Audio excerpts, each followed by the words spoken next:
Olá, aluno, olá, aluna. E aí, tudo bem com você? Nós vamos iniciar hoje um novo assunto, tá bom? A gente já falou sobre a cultura, a formação da cultura brasileira, sobre o tripé da cultura brasileira, e nós vamos agora nos aprofundarmos um pouco mais sobre a cultura indígena, certinho? Nós vamos poder ver a partir desta aula e das próximas, né, o que foi a cultura indígena, qual a importância da cultura indígena. Vamos entender um pouquinho sobre a mitologia indígena, né? Como eram os mitos indígenas, como era a medicina indígena, como era a culinária, como era a moda, ou seja, a gente vai poder observar hoje um pouquinho e a partir das próximas aulas também alguns aspectos mais próprios da cultura do índio. Se você não entendeu a aula após terminar de assistir o vídeo, volte, assista-o mais uma vez se for preciso e se ainda restar dúvidas, você pode mandar mensagens lá na plataforma que eu te ajudarei a tirar as suas dúvidas, certinho? Deixa eu dividir minha tela com vocês para a gente começar a trabalhar a nossa cultura indígena. Como eu falei, vamos falar um pouquinho hoje sobre o índio, né, e sobre a cultura do índio e a sua importância para, para a formação da nossa cultura brasileira. Vamos lá. A cultura indígena é muito diversificada, ou seja, existem muitas culturas indígenas. Nós não podemos falar apenas de uma cultura indígena. Nós falamos de várias. Porque vocês vão entender daqui a pouquinho o tanto de índio que já tinha no Brasil quando Portugal chegou. Além de cada povo ter sua própria cultura, com um contato entre esses povos, bem como com os povos que vieram da Europa e posteriormente de outros lugares do mundo, a cultura indígena foi se transformando. Ou seja, nós temos uma cultura indígena que ela vem antes da colonização portuguesa.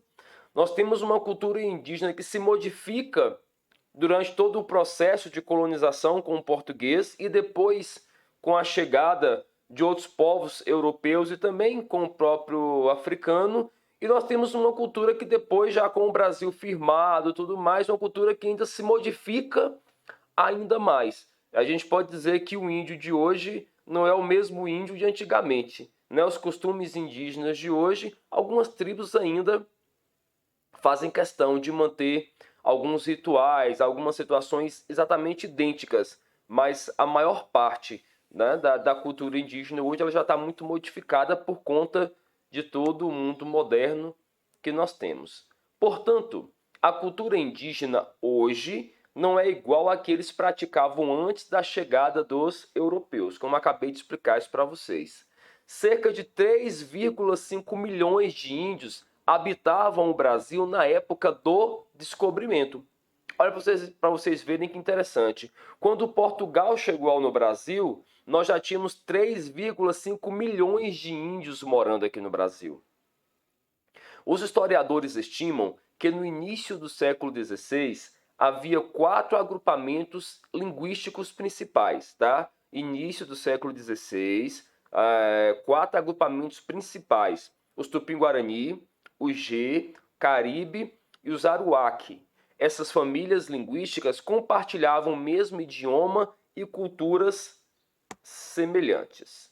Antes da colonização, os índios que habitavam o território hoje denominado Brasil tinham uma cultura similar em alguns pontos. Tais eram, qual era a similarização entre as culturas das tribos que aqui habitavam? Organização social baseada no coletivismo, isso aqui é interessante, não tinha individualismo com o índio, eles eram coletivos, eles dividiam tudo em igual, é algo interessante. Eles moravam, eram grandiocas, moravam várias famílias na mesma oca, era tudo dividido. Lembra que eu falei numa aula anterior aí atrás, que até a educação do filho era coletiva? Né? Quando era bebezinho ali, a mãe era responsável, porque amamentava tudo mais, mas quando ele ficava um pouquinho maior, não era mais só da mãe a responsabilidade do filho, era de toda a tribo, de toda a aldeia.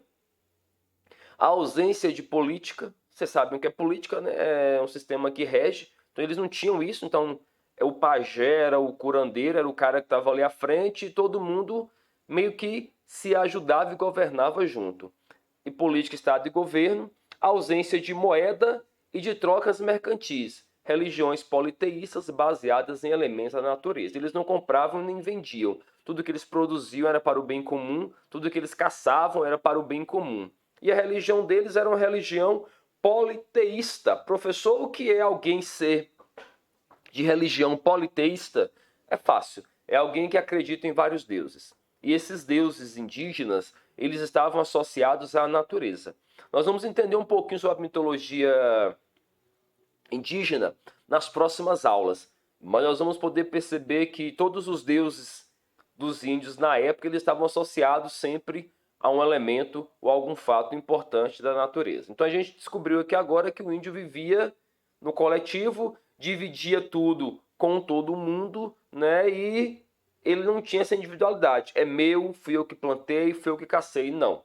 Eu plantei, é de todo mundo. Eu cacei, é de todo mundo. A religião indígena, baseada em conjuntos de mitos sobre seres espirituais, era variada.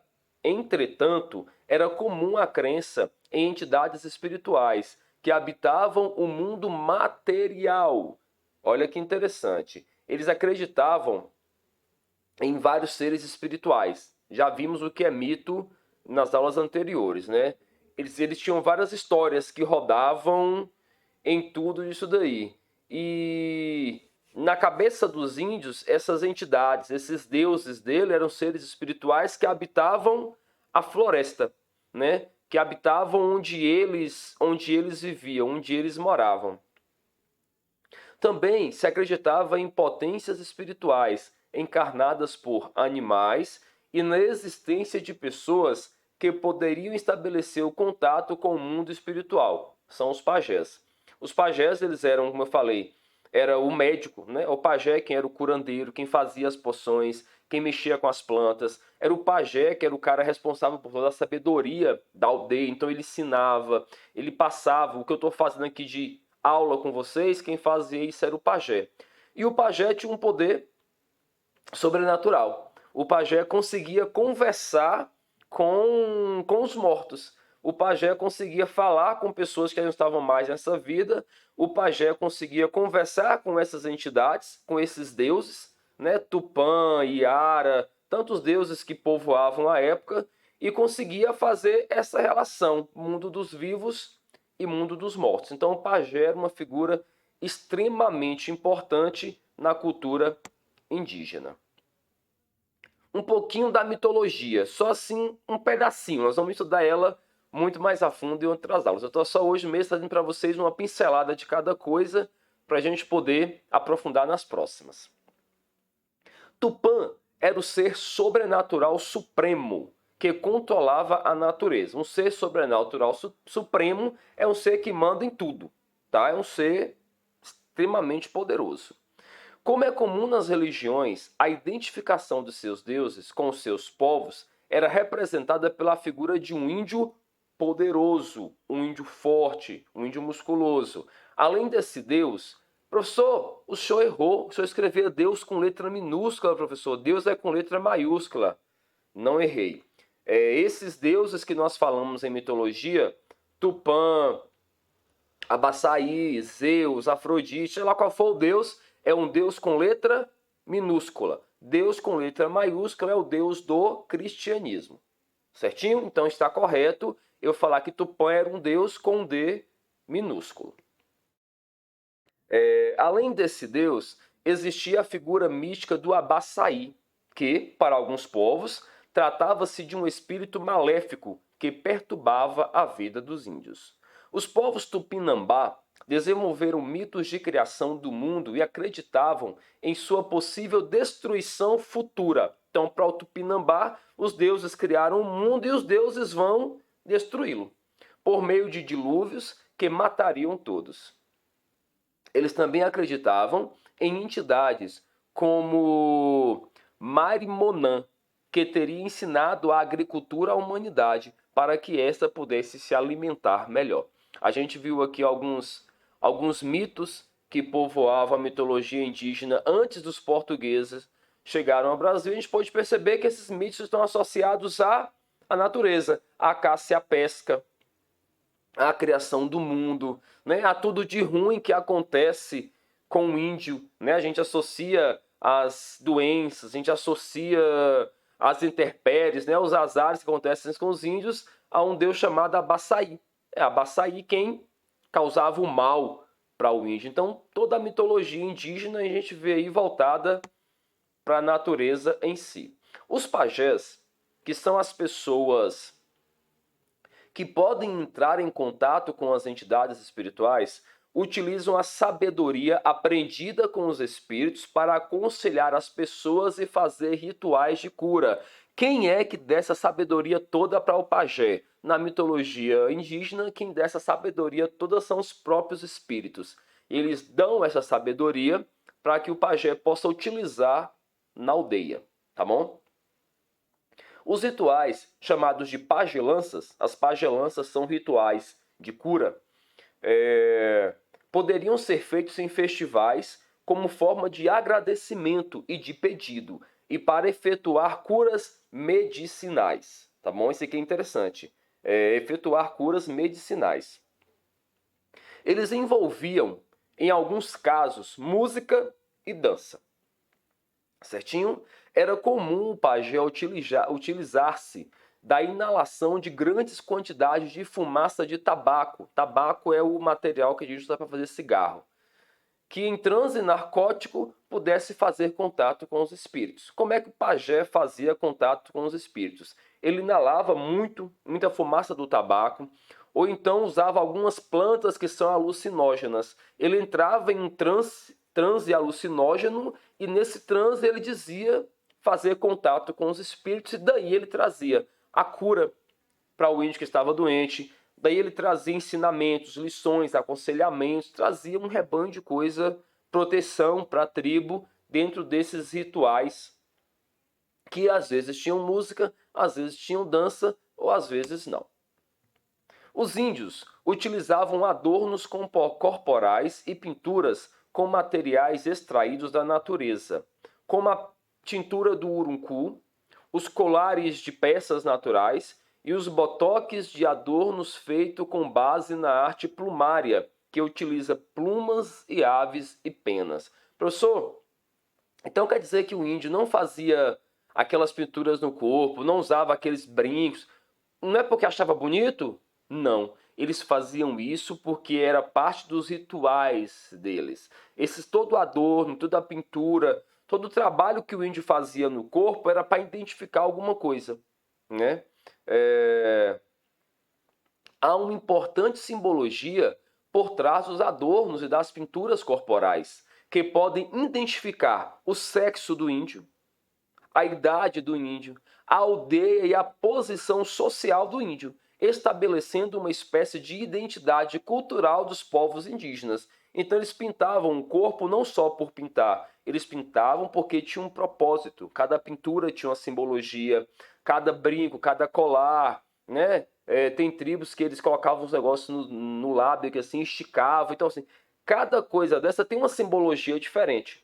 E isso não era arte para eles. Para eles não era arte, não era embelezamento, não era algo que a mulher vem, bota um brinco aqui, embelezou, achou bonito, mas é só pela estética.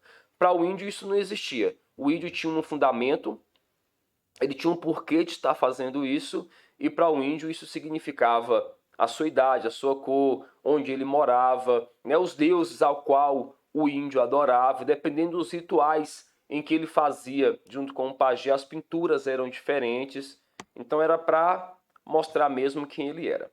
Também é comum a produção de artesanatos para ornamento de utensílios, como cestas de palha e cuias, e nas tribos antigas de arco, flecha e lança, utilizado para caça e para a guerra. Então o índio produzia seu material com argila, o índio fazia a própria lança, o índio fazia o próprio arco e flecha, né? O índio fazia suas cestas de palha poder na plantação. Então era um pessoal inteligente e que fazia isso para uso funcional e também para estético, né? Já essa produção aqui servia para embelezar as ocas, embelezar onde eles moravam.